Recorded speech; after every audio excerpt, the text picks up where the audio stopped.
So the puzzle is this. So ultra-high energy cosmic rays. As you may know, they are charged particles coming from outer space. And I will start with a quote from a colleague and who was also a friend, and he's not with us anymore. I will let you read it. I really like it. So ultra-high energy cosmic rays are a problem because we need to explain them.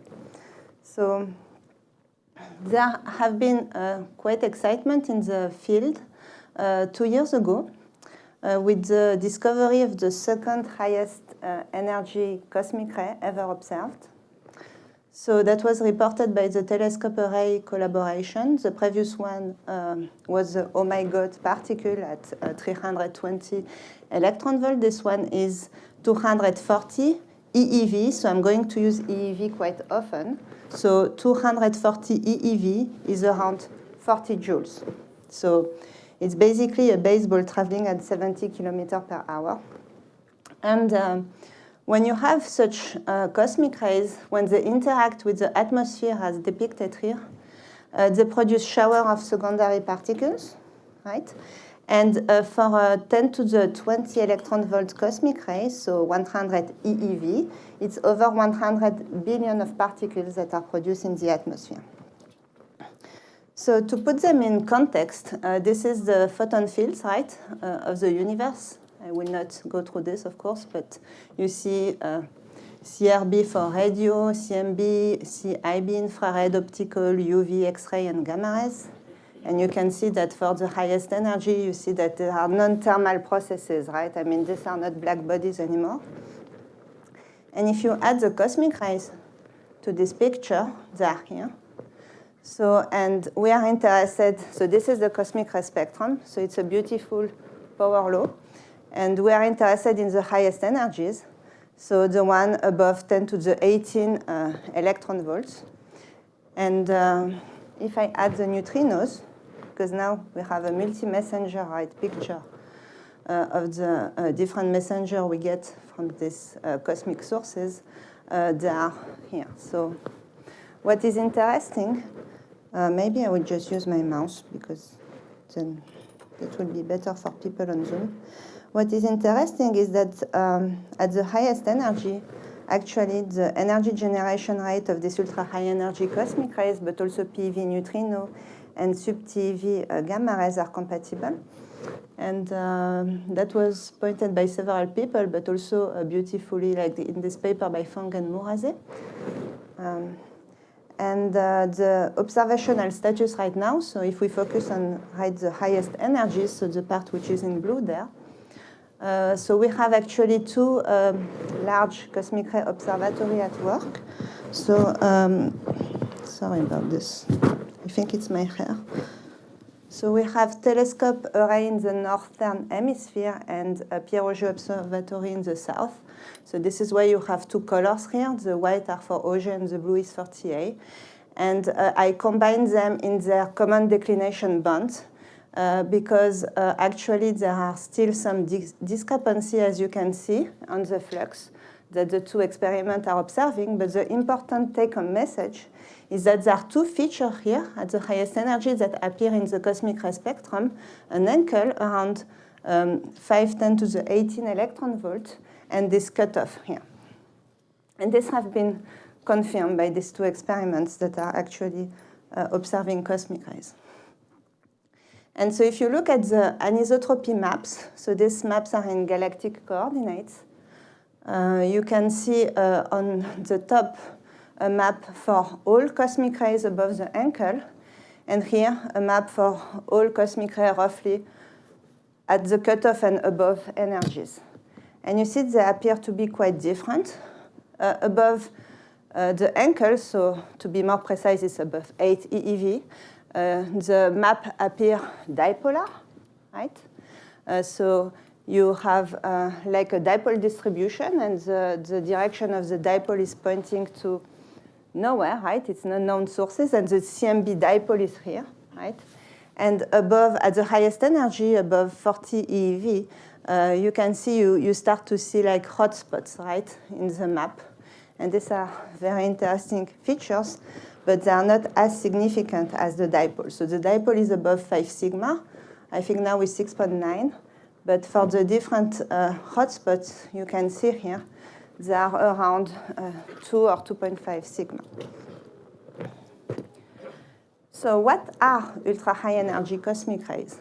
Are they proton?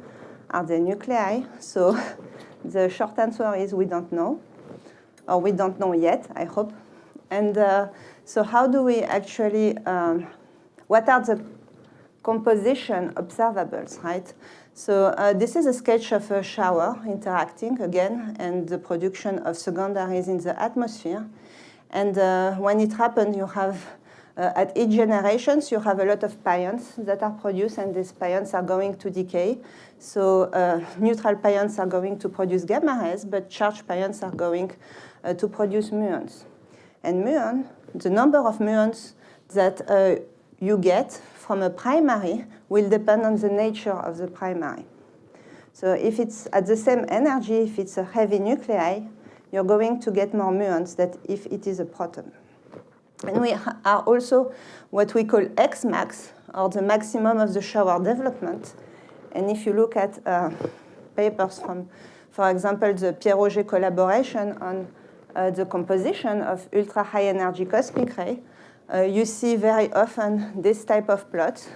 And this Xmax here is this, exactly, is the maximum development of the shower. And this also depends on the composition for a given energy. The problem is that we don't derive the composition on an event-by-event basis.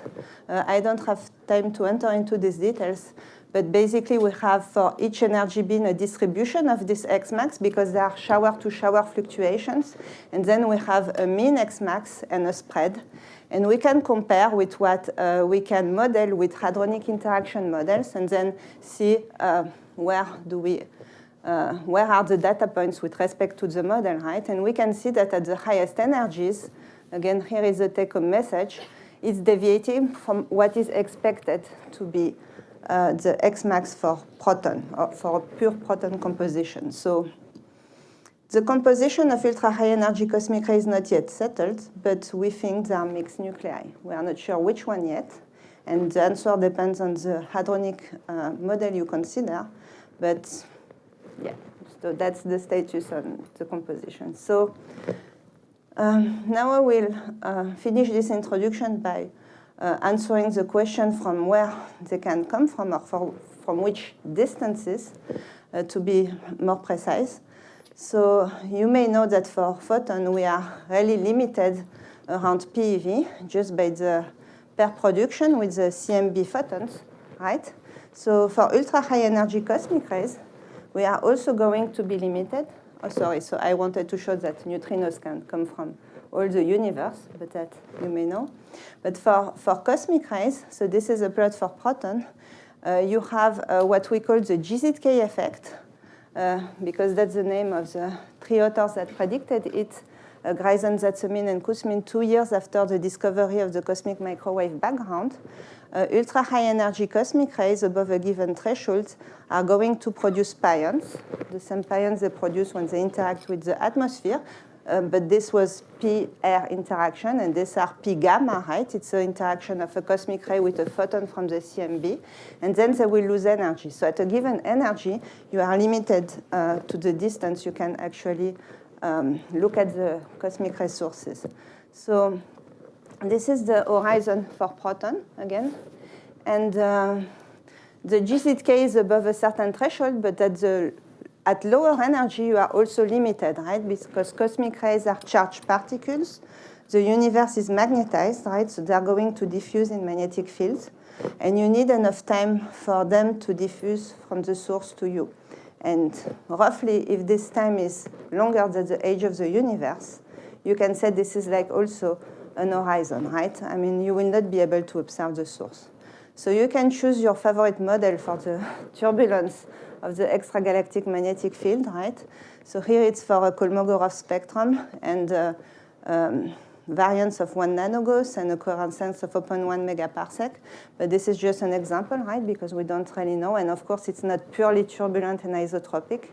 But roughly, it's just to show you that the sources, the horizon is limited at all energies. So at the highest energies is the photon that will act to limit the distance to the sources, and at low energies, the magnetic fields. So this was for proton. You can derive the same type of plot for nuclei. So for nuclei, the processes are a bit different because they're going to be photodissociated when they interact with the extragalactic background light. And the shape is quite similar. It's just shifted for the different nuclei as a function of energy. So this is, again, the observable distance. You can see that helium is quite fragile. At the highest energy we observe, right? It will not be able to come from more than 10 megaparsec or so. So at the highest energy, we expect either proton or heavy nuclei, because just the horizon is larger, is around 100 megaparsec at 10 to the 20 electron volts. And for Amaterasu, so this high energy particle, right, I was talking about, we reported 2 years ago, which is around 250 eV or 2.5 10 to the 20 electron volt, right? The horizon is something like 40 megaparsec. So it's really limited to our local supercluster.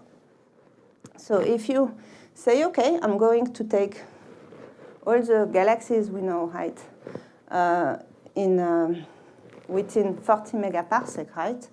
This schema is in galactic coordinate with the galactic center in the middle, and these are the catalogs we used. And then you can say, okay, I have 1,400 galaxies. So if I have transients, right, like gamma ray bursts or UFOs that are the sources, right, of cosmic rays, then the distribution, right, is going to follow the distribution of these galaxies. And then you can see that the number of jetted galaxies is also quite low, 11 within 40 megaparsec, and they are indicated here. And the closest one, right, is Senei. And then you can also have steady sources, which are the accretion shock around cluster of galaxies. And we are going to talk about this. So that was maybe a bit long as an introduction, but I hope it was useful. And this is the outline. So the puzzle, right, which I will divide this into two questions, right? The first is which sources can accelerate cosmic rays to the highest energy we observe? And the second is it possible to identify these sources from the arrival direction in the sky? Because as we said, they are charged particles and they are going to be deflected by various intervening magnetic fields, either extragalactic or galactic. So there are two magnetic keys to solve these puzzles, right? We need to understand the role played by the magnetic field in acceleration processes, but also in propagation processes and confinement at the sources. Okay, so let's start with the first one, and with the most powerful event in the universe. So black hole mergers, gamma ray bursts, and active galactic nuclei. So these are the powers. And I'm going to be interested by the most powerful electromagnetic events, right? Because this is what is actually dissipated in gravitational waves alone.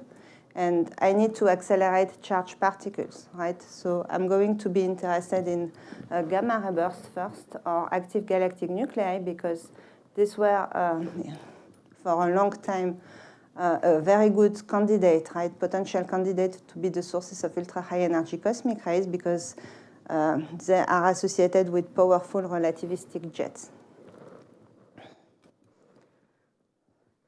So thanks to Sam Grala, I'm going to go very fast because he already presented this, right? So if you want to accelerate a particle, right, a charged particle, you need to take energy from somewhere, of course. And then we are talking about magnetic fields, but as you may know, magnetic fields, they do not work. So varying magnetic fields produces electric fields, either large-scale electric fields, like if you have a large-scale ordered magnetic field. So, and then you have what is called a unipolar inductor, right? You can extract Poynting flux, and you may be able to use these electric fields to accelerate your charged particles. So magnetars have been invoked to be the source of ultra-high energy cosmic rays and neutrinos. Kefeng worked on this as well. And there were and be talks about the electromagnetic emissions associated to these objects. And regarding ultra-high energy cosmic rays, so if you want to go to 10 to the 19 volts, I'm talking into volts here, so I should have said that. But when you have an electromagnetic accelerator, you are interested to accelerate up to a given rigidity and not energy. So the rigidity for relativistic particles is roughly the energy divided by the charge. So if you're able to accelerate protons to a given energy, then, for example, for iron, you're able to accelerate to 26 times the energy of the protons. So it's the same rigidity, the same E over Z. And here, this is what you need to accelerate up to 10 to the 19 volts, because if those are heavy nuclei at the highest energies, this is typically the rigidity you would need to explain the heavy composition which is seen at the highest energies. And this is the luminosity of the magnetars. Luminosity for these parameters in erg per megaparsec cube and per year, and it is roughly what you would need for ultra-high energy cosmic ray above 10 to the 18 electron volts. So black holes can also act when they are rotating as a unipolar inductor, right? Because from dragging potential play a similar role. We don't really know the shape, right, of the magnetic field of the black hole magnetosphere, and this is not the topic here. But a rotating black hole can extract also Poynting flux through this well-known process, right, Blandford and Znaek. And you have also another possibility, and again, I will not talk about this for just because it's not the topic here, but it's just to show you that we are also working on this other possibility. And this is where actually you have the development of electric zone in the what we call ergomagnetosphere, and you are also able to actually transport energy not only along the field lines, but also across the field lines and feed wind here. And the interaction between the force-free jet and the wind is going to produce a sheet. And why do I say this? Is because this can be also, this sheet, a good acceleration site for ultra-high energy cosmic rays. And I will not say more. So this has been an active thing, and also an active also discussion. Also Amir wrote a paper about the, yes? Could you say a few words about what you mean by non-evolutionary?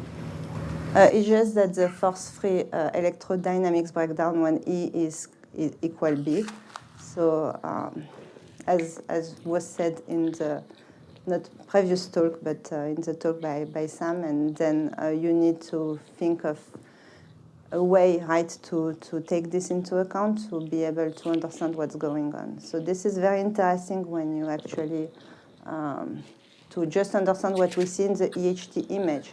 But here I'm talking about ultra-high energy cosmic rays. So it's basically how to excite instabilities to produce short wavelength modes that will go on negative energy orbits, and in this case it will act as a MHD Penrose process, and you will be able to extract rotational energy as well. Okay, but this is, again, it was a lot of debate, and I just like I'm putting name of people that are working on these different aspects within SCICs, so it can trigger discussions, right? So, but I will stop here for. So for ultra-high energy cosmic rays, these are also very interesting, right? Because they can have up to zeta volts, so 10 to the 21 volts potential differences. And so the question is how this central engine energy, right, can be eventually transmitted into ultra-high energy cosmic ray, but also gamma rays and neutrinos.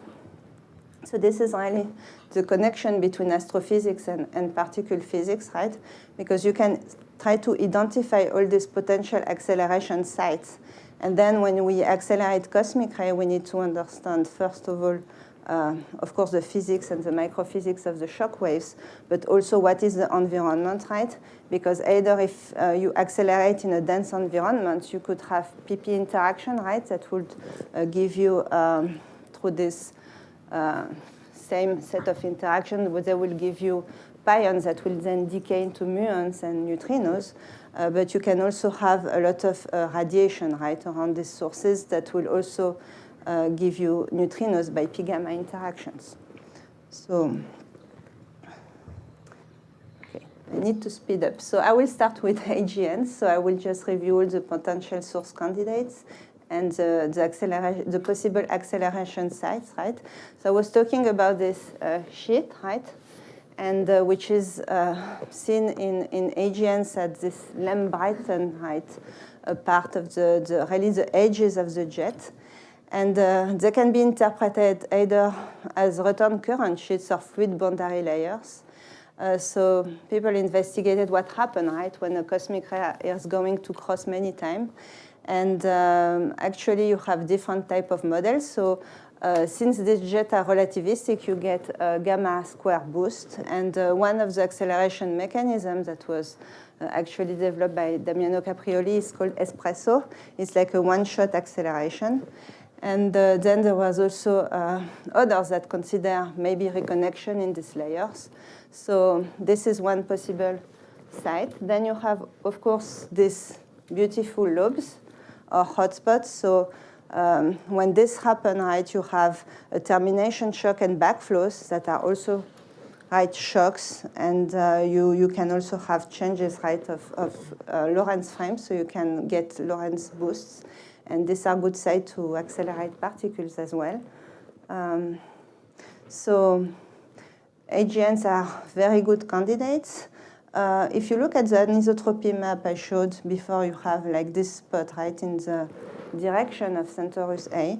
So this could be the signature, right, of an ultra-high energy cosmic resource. But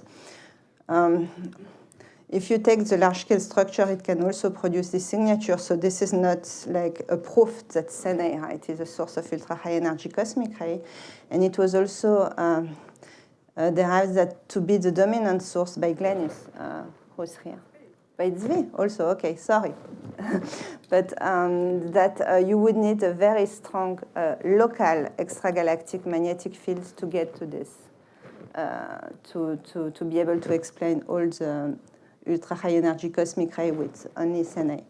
So each source you see has its pros and cons. So I'm going to talk a bit about TDEs. So now we start to have a good set, right, to investigate if these are possible sources. So only a few % actually of them produce relativistic jets. The kinetic energy is of the order of 10 to the 52, so this is appealing to be an ultra-high energy cosmic resource. They are also associated with what we call compact symmetric objects, right? And this could be a TD after thousands of years, right? I mean, we are not sure about this, but we are working on this. And I just want to advertise a catalog that is going to be out, which will be a comprehensive compilation of tidal disruption events. So I'm going fast. I'm sorry. I'm happy if we have discussion at the end, but Ellen is going to stop me. So I'm now going to gamma ray bursts. So gamma ray bursts. So these are two possibilities, right? One is on the left side when the jet is actually choked and you have only the cocoon that is breaking out, or when you have a successful jet and you have many possible acceleration sites. So the first one that were invoked is actually after the breakout. So the internal shocks that were proposed by Waxman in 1995, when the shells are colliding and faster shells, right, are catching up with slower ones. And then you have energy dissipation, and you can have diffusive shock acceleration. And these shocks are mildly relativistic, and importantly, and weakly magnetized, so they are very good particle accelerators. while the external shock, which occurs and is responsible for the afterglow emission, is not so promising. There were many studies that showed the inefficiency of ultra-relativistic shocks to accelerate particles. So, and then you have this region here where before it's actually breaking out. So this is opaque, right? But if the jet is highly magnetized, I mean close to the spine of the jet, which is highly magnetized, you can also have subphotospheric shocks that will be collisionless, and I'm referring to this paper, where you could possibly accelerate particles that will not be able to escape, of course, of this opaque region, but you could accelerate cosmic rays that will interact with the photons and produce neutrinos. So that is also very interesting. So for neutrinos, which are like the signature of hadronic interactions, I have been investigating the signature for a long gamma ray burst. In the paper I put on the right top corner, if you're interested. But this is for the internal shock model, okay? And so again, I don't have time, but what we did is that we actually consider also nuclei in this paper, while most studies consider protons. And it's very important to take into account all the different processes heavy nuclei can actually undergo when they're accelerated, because Auger sees this heavy composition and not only pure proton. So for short gamma ray burst, we did a paper with Or, who is also here, I think. So what we did is that we wanted also to investigate. So for short gamma ray bursts, we have 170817, right? So we can calibrate the simulation to the afterglow, right? That was the beautiful data that was of the afterglow that was followed up for many days and even months. And what was interesting was this part, right? So what we did is that we did different simulations from pure hydro to highly magnetized. So what you see here, this double WM is for weakly magnetized, this is highly magnetized. And these are for different acceleration sites here. So RS is recollimation shocks, then you have the internal shocks. And to make the long story short, we basically consider how much energy is dissipated at this shock. If in the case it's highly magnetized, then you can have efficient acceleration and you can produce neutrinos. And we also investigated the shock breakout, and this is like the money plot. And this is for a distance of 40 megaparsec, like for 170817, and these are the two ice cube limits. Okay, I have 22 minutes, okay. So I presented you the candidate sources for relativistic acceleration. So this is very fast acceleration, right? Espresso. But now we are going to have the very, very long coffee. And this is another possibility, which is a hierarchical model for diffusive shock acceleration, when you start off with galactic cosmic rays that are going, of course, to leak out, right, from galaxies, and then they are going to be reaccelerated at various shocks you are going to encounter in the extragalactic medium. So one first possible type, right, is the galactic wind termination shocks. So this is the structure, right, for, I think that was M82. And then when they leak out even further, they are going to encounter all the accretion shocks around the large-scale structure, right? Because you have, in the cosmic web, you have filaments and clusters, and around them, you have also accretion shocks. And these accretion shocks can be actually quite strong with very high Mach numbers. So you basically successively reaccelerate particles from PeV to the highest energy we observe, because the shocks are larger and larger. And the challenge in this model is to understand how you amplify the magnetic field at these shocks. Because you need a magnetic field of the order of, I put the answer unit here, of an order of 1 microgauss around accretion shocks to get to the highest rigidity we observe. Okay, so Another thing which is important here is the geometry of the shocks. These shocks are curved, right? They are not just flat. And this means that you are going to have efficient escape of particles. So when you consider spectrum escaping from an accretion shock around the galaxy cluster, the spectrum is going to be quite hard, which is actually nice because again, I don't have time to explain all this, but when we look at the Auger data, it's going to get heavier with energies. So you need all the components, right, to have a spectrum which is quite hard, right, to be able to go rapidly from light to a heavy component. So this is what you get naturally here. And since we are in a filament, right, then the filaments have shocks that are weaker, but they are also accelerating particles, right, in this model, not to the highest energies, but maybe around, I don't know, to around 10 to the 18 electron volts. And since we are downstream a filament, right, because, for example, if this is Virgo, right, and we are sitting, well, this is not to scale, but we are in the filament, so we are somewhere there. I mean, we are upstream of the accretion shock for the Virgo cluster, but when downstream for the filament that is around us, right?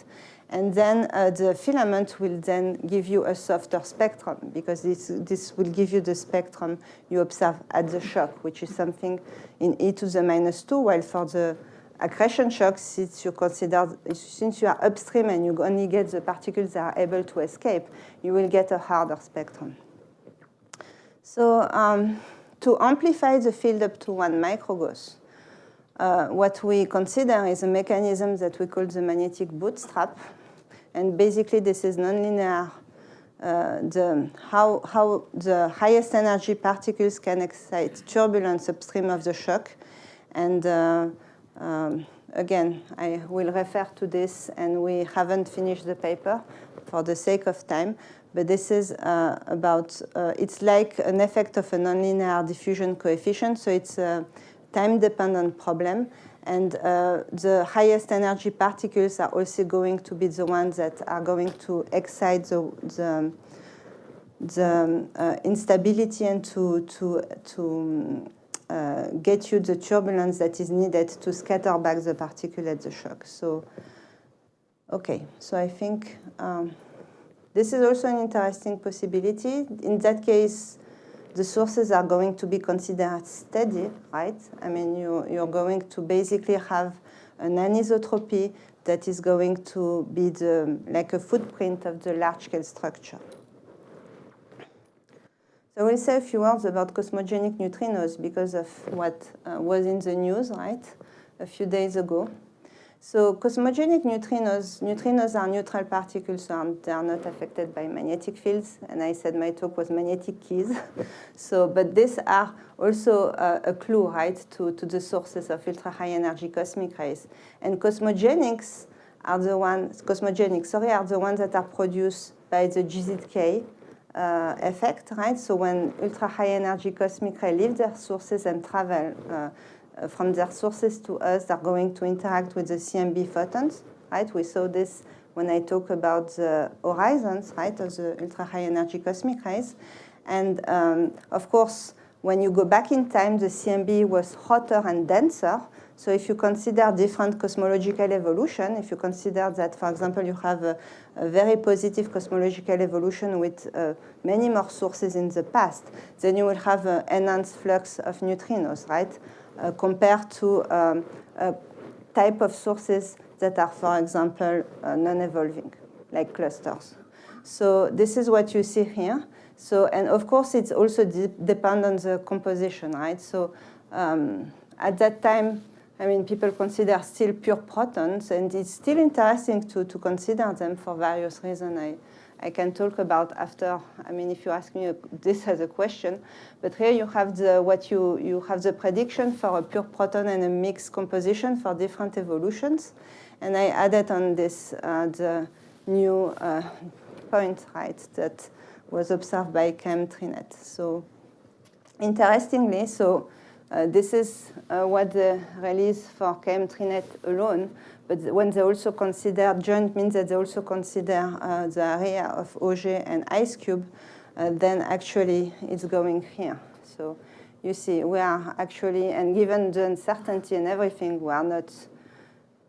we cannot say much, right, of which of this model could work, but this starts to be interesting, right? Cosmogenic neutrinos, I mean, if we detect more, we'll be able to tell us a lot. So in the 15 minutes I have left, I'm going to talk about the second key. So is it possible to identify ultra-high energy cosmic ray sources from their arrival direction in the sky? So since they are deflected on their way by extragalactic and galactic magnetic fields, right, if you get a cosmic ray from this direction, the source could be there, right? So that's a problem, right? You cannot easily do ultra-high energy cosmic ray astronomy. So if you want to do this, you need to understand the role played by magnetic fields, right?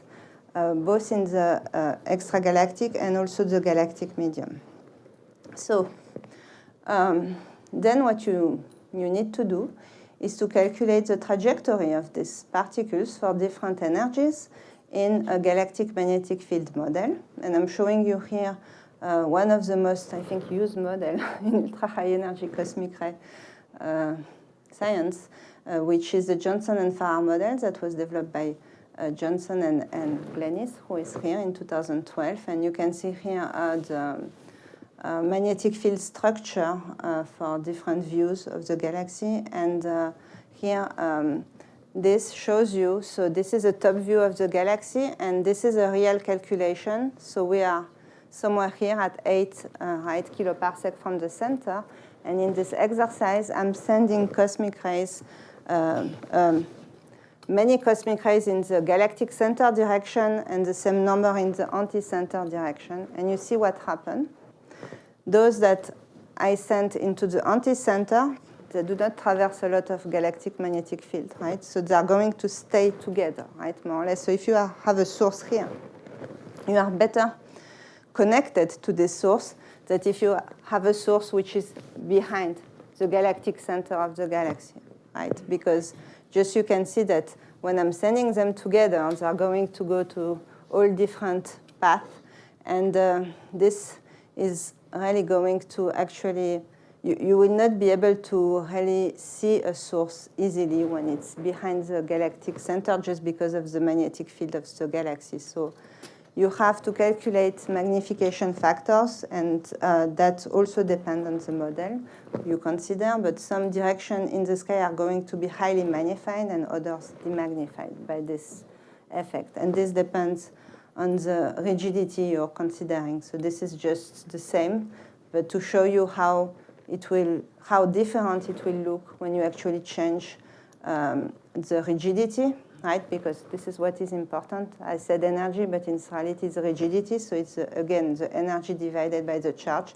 This is for 10 to the 18 volts. This is for 310 to the 18 volts, and this is for 10 to the 19 volts. So we really need to take this and to understand the galactic magnetic field. That's the take-home message, to be able to do ultra-high energy cosmic ray astronomy. And on top of this, you have the turbulence, right? Because I'm sorry, I should have said that the magnetic field of our galaxy has many different components. There is, of course, the disk component, but you have the halo, which is going to play a large role in the deflection of ultra-high energy cosmic ray.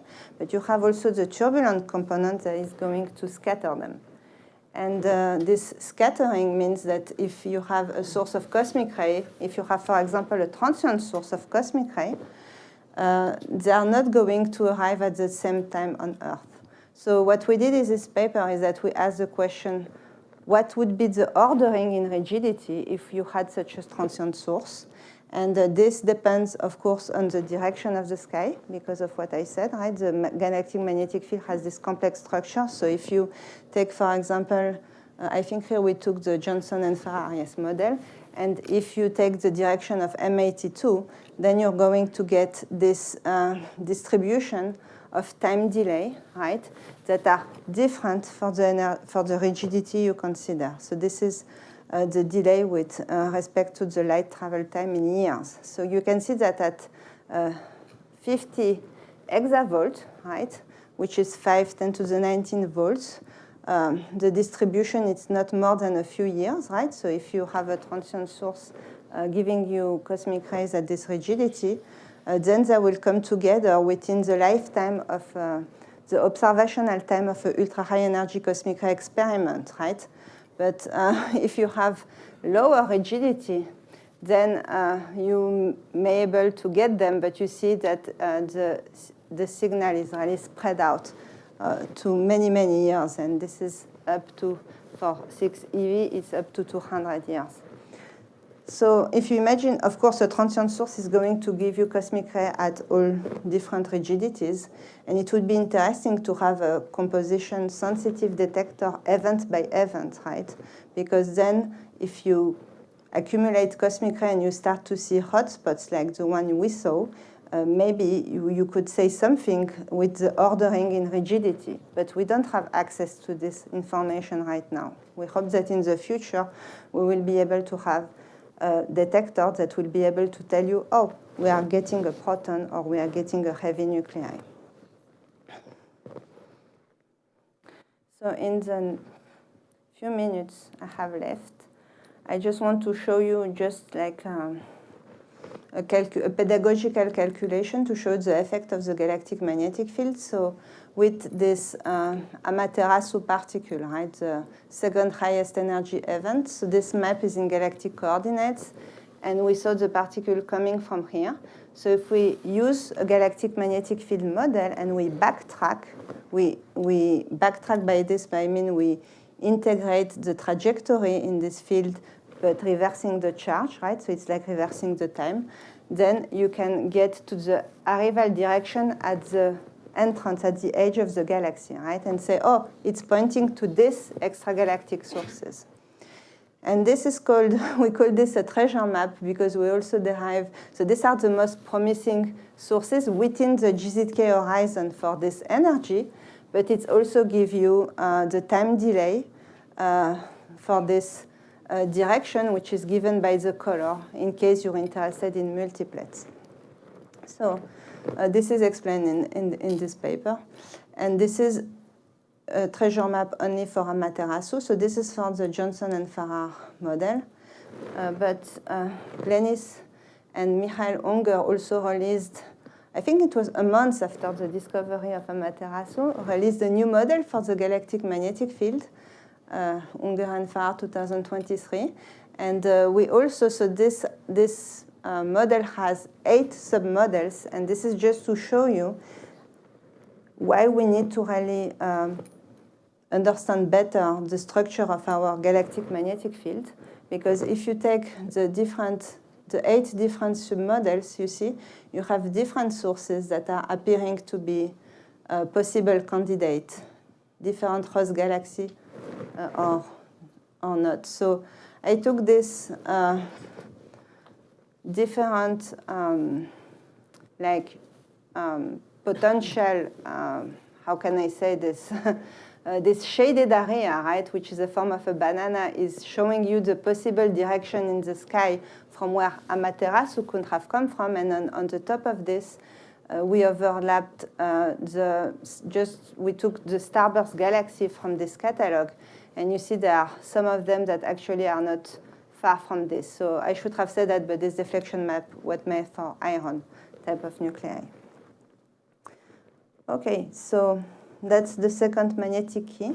We need to understand, we need to better model the intervening magnetic fields. And there is something that is going to be also released soon, which is the Faraday rotation measurements of the POSSUM collaboration. And these are going to really be a game changer in the modeling of the structure of the galactic magnetic halo as well. So, but this is already not too bad. So we are getting there. And again, if we had a composition-sensitive detector, event by event, that would be really great, right? Because as I said, this is made for iron. But if you consider a proton, right, it will not be as deflected. So you will have the same map, but with a region which will be lightened closer to the arrival direction of Amaterasu. So basically, if you're going from light to heavy, right, you're going to be more and more deflected because the rigidity is lower and lower. And this is why we really need also we have this uncertainty on the composition as well. So we don't know really well the galactic magnetic field. We are getting there, but we also don't know the composition. So these are the two uncertainty to be able to identify the sources of ultra-high energy cosmic ray, or at least the arrival direction. So I think I made it on time for 45 minutes. This is the summary, but I hope it will trigger a discussion. We still don't know the origin of ultra-high energy cosmic rays. They are fundamental particles with energies up to 50 joules.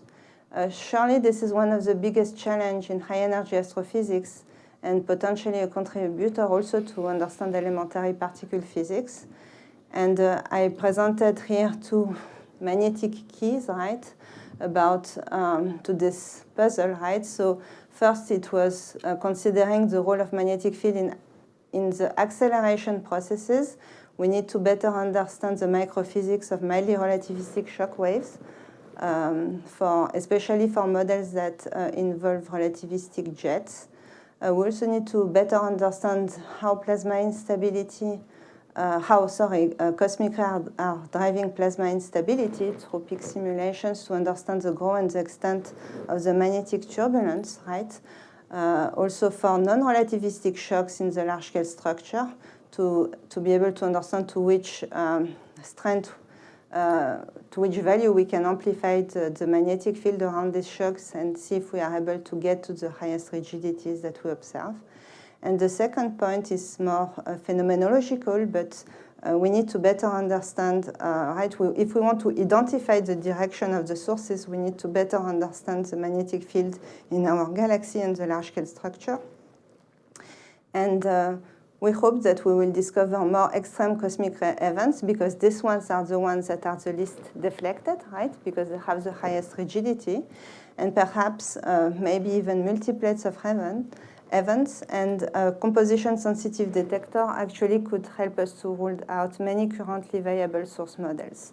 So since we don't know the sources, I will leave you with a drawing by my daughter Lou of an ultra-high energy cosmic ray source. Thank you.